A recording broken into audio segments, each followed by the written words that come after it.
Hello, friends. Wherever you are, I really would like to express my pleasure to have you around. So let me just repeat myself in just in case you missed me. Hello and welcome from around the world. I'm happy to have you. This is Let's Talk with Pastor Ngwaru. On this particular show, we address important topics that relate to marriage, family, life in general. This is like your one stop shop for human development, and we enjoy to do it this way on this platform. And by the way, our topic for tonight, our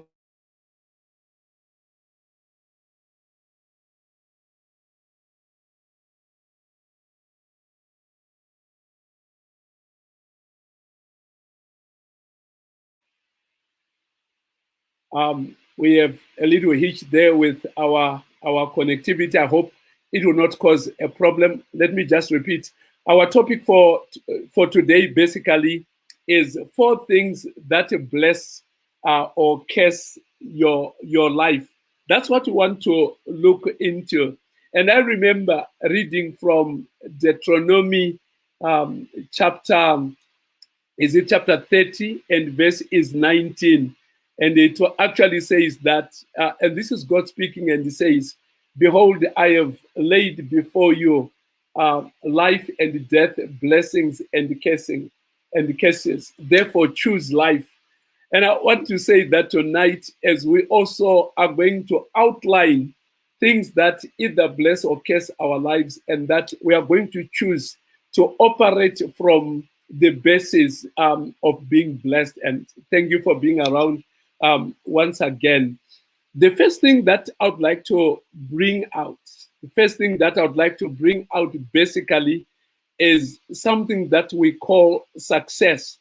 Whichever way you choose to define success, I'd like to leave that with you. But the positive side of experiencing success is that it comes with some default outcomes. You may not even choose to have these outcomes, but they are simply imposed on you by nature and by the psychological makeup of human beings. And what are those blessings, by the way? The first one is, in any order, is the idea of just feeling good. You know, when you're doing something so well and you're experiencing positive outcomes from something, the tendency is to feel good. And this does boost your self esteem. This is why it is very important, very important. I don't know what career you come from. I don't know how you manage your life, how you lead your life, your family, and your individual selves.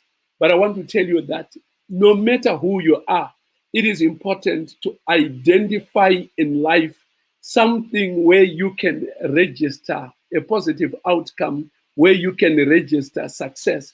It may be in small ounces that are leading to a bigger thing, but life is organized in a manner that we need to be experiencing success as we journey in the journey of life. Like I'm saying, it really will help you with the feel good feeling and the boosting your self esteem when we do that. And the other default outcome, which you do not even need to hunt for or to work for, but it will simply come.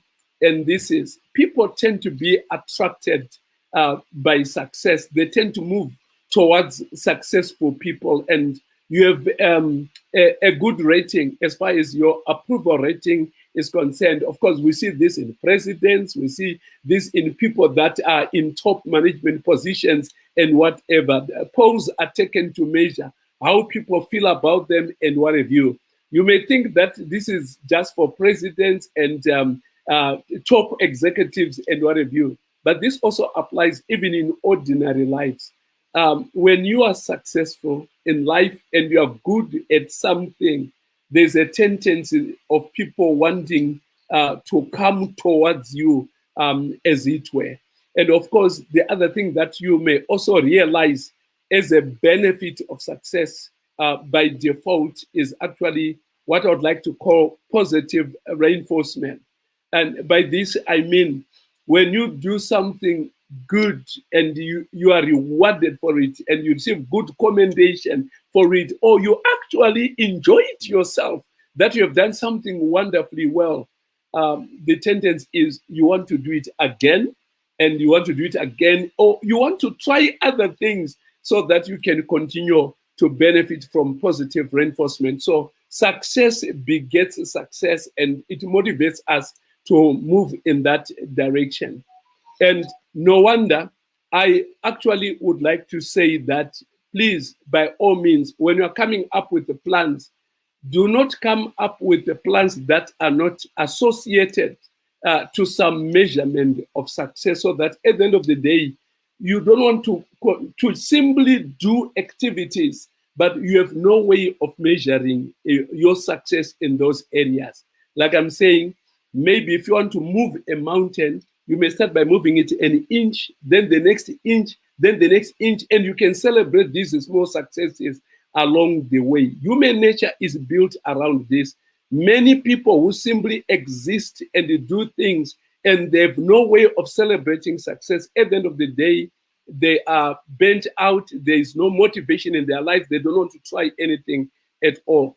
But what would be the downside of success? What would be the downside of success? The downside of success is when success gets into your head and you can feel that you are successful, then you become very, very proud because you are successful.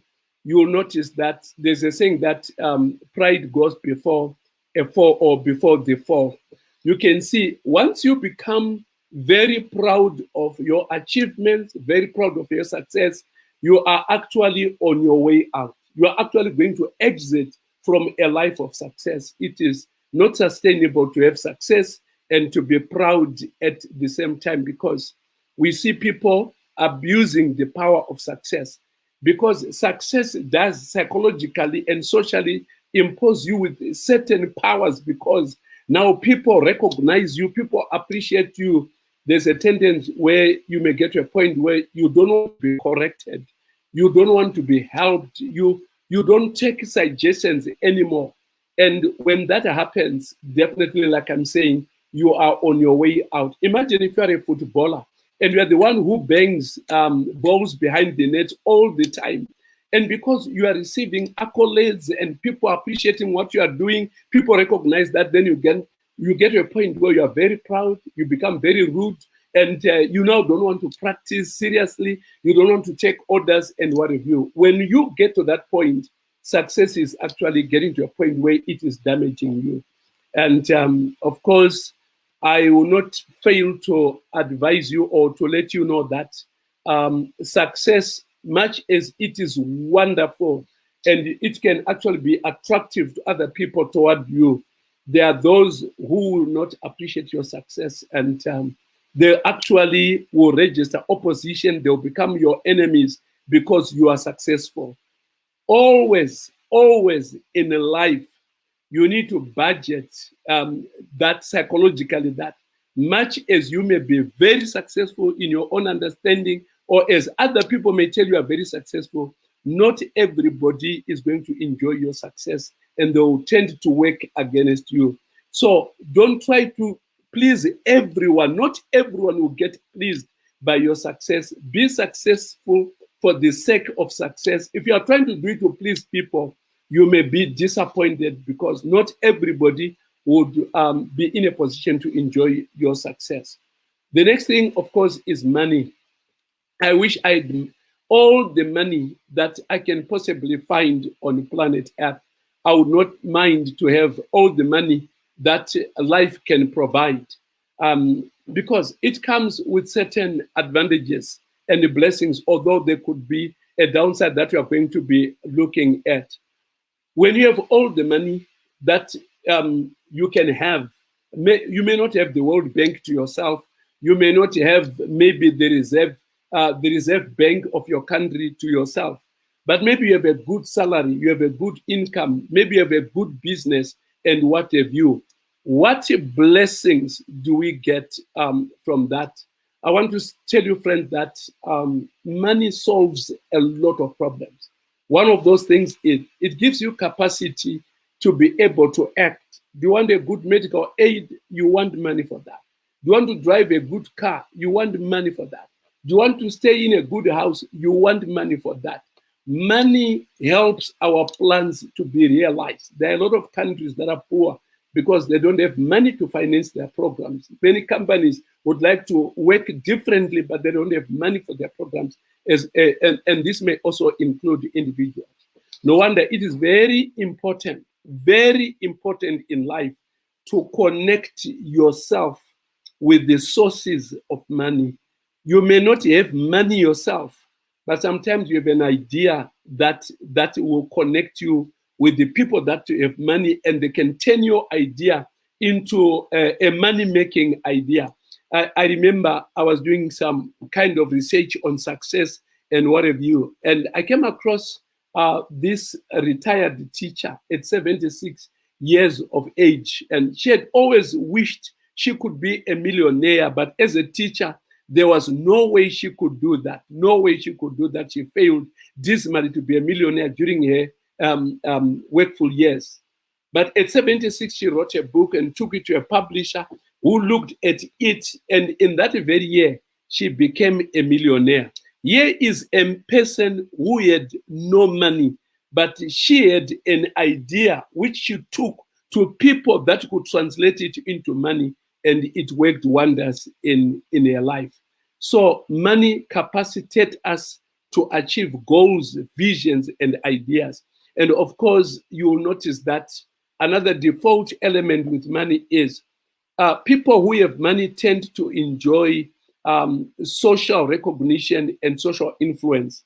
I tell you what, you may be very educated and poor, and then you may be less educated and having more money. People tend to want to listen to the person who has money than to a person who is poor, and yet you are very educated and what have you. So basically, money will increase your social influence. It will give you a platform in society to speak from and what have you. Of course, we do not need to be selfish enough to simply work in order to have social influence. What I'm basically saying is, the reason I'm saying it's a blessing is it comes without you hunting for it.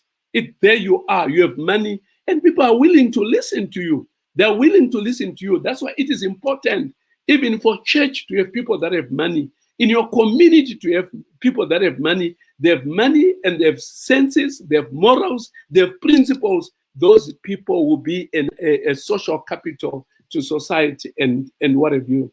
Let me also quickly say that money is a way of providing us with freedom.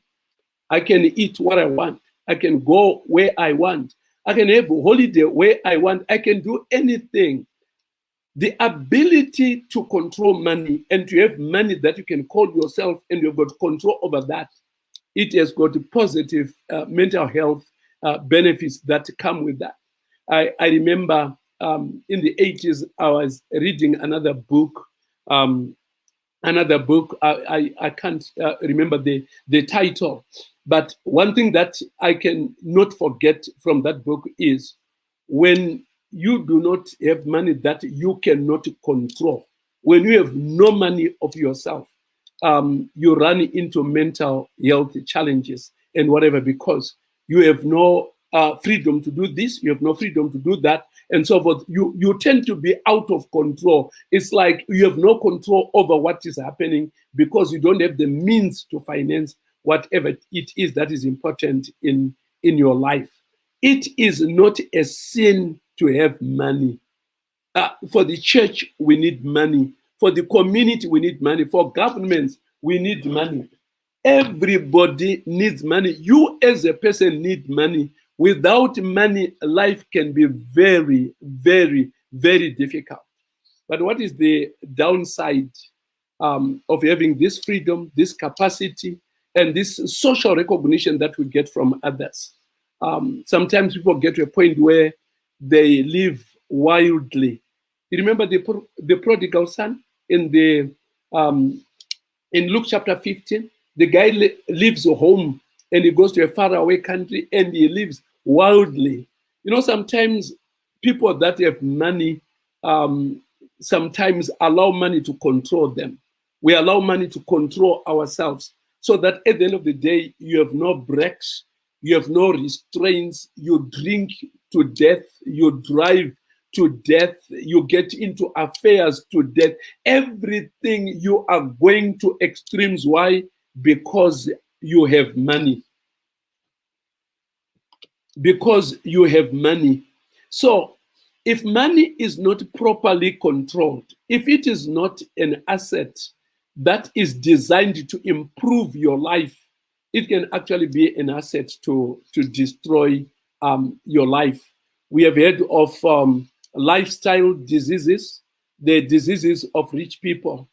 You have all this money, now you can eat anything, you become obese, and you drink anything and whatever. At the end of the day, you end up with the diseases that tend to attack people in terms of their lifestyles. And some of these things can be prevented.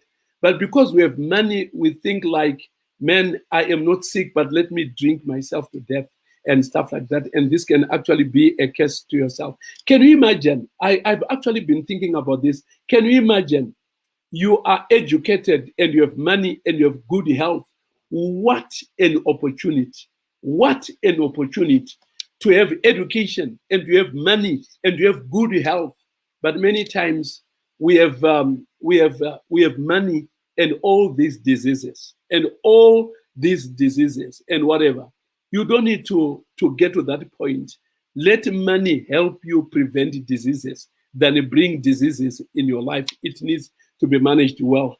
I may also quickly want to say that one of the cases that money can bring in our lives is a life of debts, DEBTS, debts, where money attracts debts in your life because you earn so much, or you have this kind of income and you run into millions of debts. You have a car that possibly costed you 5 million rands to have that particular car. Maybe you are staying in $100 million house and whatever. Now imagine living at that level of debts, and there is a national crisis like we had with COVID-19. With COVID-19, I can feel sorry for you, because when your empire crumbles and falls and you are caught at that debt level, it may be very difficult. No wonder to have contentment. Contentment is a powerful ethos. If it does not matter how many millions of rands you have, millions of dollars you have, it is important. It is important to have restraints, to have parameters of how far you can go in terms of spending. Don't spend money because you have it. Don't buy extravagant things because you have money. Don't borrow because you have money. I would rather borrow for production. I would rather borrow for business and whatever than to show the whole world that I've made it, I've got money, look at me. That becomes a very big challenge in life. And also, did you know that money, there are crimes of rich people? When you go into the media, it could be your newspapers, it could be your TV, social media, and what have you. People that have money don't do small crimes. They do big, big crimes. And when it catches up with them, the entire family goes down. The entire empire goes down. And sometimes it affects generations to come. You had actually made it. You had made it in life.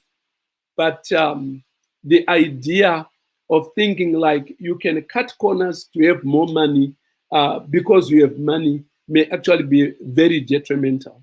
Actually, we have people that may actually be damaged more by money than they are damaged by poverty. And what have you? In view of time, let me also look at the whole element of love. Love is the third element that I want to bring here. Who doesn't want to be loved? I mean, love is powerful, man. We all need to love, and we all need to be loved. When you are a kind of person who really feels deep down in your heart, you have this sense of, I am being loved and I am able to reciprocate that love, it provides peace of mind. It provides peace of mind. You know, this psychological equilibrium, social equilibrium. You are at peace in the inner self of knowing I am at home. I am able to love and I'm able to be loved back. This love and belonging, Abraham Maslow talks about that very much, and what have you. And also, what goes with love is when you have this sense of belonging, obviously, it shows that you've got social support. You have people that you can lean on, people that you can count on when the going goes tough, when there are challenges and what have you. You have people that you can actually count on and say, when my life is in this position, these are the people that love me, and these are the people that I love. You need to be able to invest in loving people. Invest in loving people. It doesn't matter how small it is and whatever. Do the best you can possibly do to invest in loving people, because the love that we generate during peacetime will actually reap from it when the going gets tough in our lives. Love is very important. It's a big blessing that you can find in life. It actually boosts your immunity. It does. People who have this sense of being loved and who have the sense of being in love, their immunity is very strong and very good. Let us go to the downside of love, where it then works out to be a curse, or where if it is poorly managed, it actually amounts to the curse. How does that happen? I've just checked in my little research. I came across Dr. Margaret Paul, and she's trying to answer a very important question. And she says, why do people cheat on their partners? Why do people cheat on their partners? I wish this was a live event, then we could actually be discussing this, but I made a profound discovery. And listen to what she says, I quote here. Infidelity generally comes from inner emptiness. I hope you are hearing that.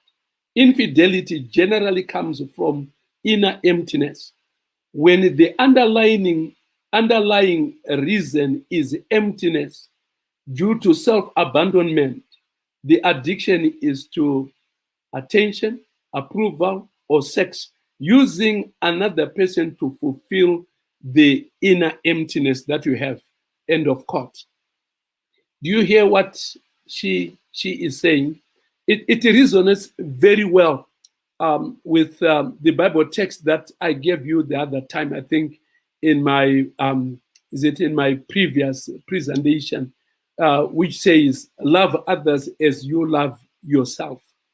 You know, when you have this self-hatred and you have an inner void, you are not at home in yourself. There is something that you do not like about yours. There's a disconnect between you and yourself. And sometimes when it does create this void in your heart and emptiness in your mind, and then Dr. Margaret Paul is saying, when that happens, not with everybody else, but there are people who succumb to this, then you find yourself seeking attention. You're seeking attention, and then you find that you are seeking approval from other people grossly, and you may also get engaged in sexual drives and what have you, targeting people that are not your wife, people that are not your husband, and you are from this affair to this affair to this affair. It's not that you are a great lover. It's not, this is one thing that I discovered from Margaret. It's not that you're a great lover. It may also suggest, on the contrary, that there's an emptiness that you are feeling, and you are using all these people to deal with your emptiness. You are not in love with them. You don't love them. There's a void in your life that you don't know what to do with. And it's very important, very important. Instead of abusing yourself and instead of abusing other people by cheating them into making them feel like you are in love with them, when inwardly you know you are simply doing this to deal with the void and the emptiness that is in your life, it may be very important to come back to yourself and admit that you have a challenge. Admit that you need help. You need that. You need that.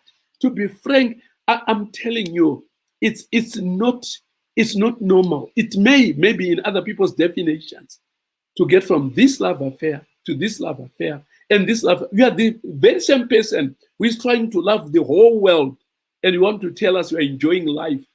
My friend, my sister, be honest with yourself. Deal with the inner emptiness and the void. Try to find fulfillment. Maybe you can find it from religion. Maybe you can find it from sex. I don't know where you can get it, but happiness is not out there. Happiness is what must come out of you. Dr. Margaret Paul says, for as long as you think that happiness is something that you get from outside and from others, then you'll be a total failure in life, because you will always live with a void that will then lead you to abuse yourself emotionally and abuse other people in the process, because you are using them to your own end, and yet you have no commitment over those people socially and what have you. Let me also say that, look, this kind of life where you are failing to deal with the emptiness in your life, you are failing to love yourself, this may result into relationship dysfunctions, relationships that are failing to function. Many times we want to look for, like I'm saying, look for reasons into why you are not a happily married husband, happily married wife, and what have you. And we are trying to look for the reasons out there. We have already discussed that. A lot of these things emanate from lack of self-love. There's emptiness. When you deal with that, you may deal with the dysfunctions. You may get help if you admit that you have a challenge. And I'm sure you may need to find how you can reconnect with yourself, be real to yourself, and be able to help in relationships substantially. The last thing that I would like to share with you in this closing moment is basically the whole issue of friends. I love friends. I love people, and I want to think that you also do. Some of us love as many friends, want to have as many friends as possible. Others don't want just a few, and whatever the case may be, whatever your criteria is, it is important to have friends in life. Like I was discussing in terms of love, when you have got friends, you have got social, emotional support. We may even include spiritual support. We may even include financial support. Look, many of us are where we are today because we had friends who looked at our situation and I said that, Mike, I'm sure you need this money. Can you use it for this and whatever? It made a difference. It made a difference. And sometimes we're at a suicidal level and the life was upside down and we did not know what to do with ourselves. There was always a friend nearby to give encouragement and to give hope. We all need friends, and it's very important. And it's also an antidote to loneliness and loneliness in a world full of people. You can be lonely, you can be alone, but with friends around, life can be a blessing. There can be joy in life. But there's one down side of friendships that I want to mention. I know there are quite a number, but let me mention this one. And this is peer pressure. Peer pressure. When we talk of peer pressure from our friends, the temptation is to think that, no, Pastor Ngore is talking about adolescents and talking about teenagers and whatever. Those, psychologists is told that those guys are come to peer pressure. Psychologists also discovered that peer pressure runs across all the lifespan, across all the lifespan. Actually, 1 Corinthians 15, verse 33 says, do not be fooled. Bad company corrupts character. There are some of you who are listening to me right now. Your marriage is very poor because you don't know how to manage your friendships. You don't know where to start and where you end with your friends. You simply do as they do. You are 30 years old, you are 40 years old, you are 50 years old, but you are still being told by friends how to treat your wife, how to treat your husband, how to treat your children, how to abandon your family and go into merrymaking and whatever. You still remain like you are 12 years old, 13 years old. You are discovering yourself, you are discovering love for the first time, and yet you are 45 years of age. You are 50 years of age. Friends can be a blessing, but many people have been ruined by friends. May I say this statement? I don't know how correct it sounds to you, but I discovered it when I was just studying about this, that it is very correct to me. And that is, we are more destroyed by our friends than by our enemies. You could say, but Pastor Ngore, exactly what do you mean? You know, when an enemy comes to me, I'm already on my guard. I'm already ready to protect myself. Even if they are saying sweet things, I'm trying to read in between the lines to see, are they not trying to cheat me and whatever? We are on, our antenna is very active when someone we regard as an enemy comes over. So their degree to influence us is a very minimal. But a friend, we close our eyes, we close our ears, we simply take them wholesale. And at the end of the day, we have had people that have run into difficulties because of people they call friends. Friends, I could have said more and more and more. But just to recap, I'd like you to know there are 4 things that definitely are a blessing to life: success, money, love, and friends. If you have these 4 things, you are a blessed person. But if you are not careful, these 4 things may actually be the reason why you will fail dismally and you wish you were not born on planet Earth. Please, let's continue to tune into Let's Talk with Pastor Ngwari. There's a lot to share on this channel. I'm happy that you could join me tonight and today. I pray that God will bless you until we meet again next Thursday. Remember our vision. This is a channel designed to be a channel of choice for human development and for you to be able to help us realize that dream. I pray that you may subscribe to Let's Talk with Pastor Ngwaru YouTube channel, and also you may follow us on Let's Talk with Pastor Ngwaru Facebook page. God bless you, and may you have a wonderful week ahead. Thank you, and good night.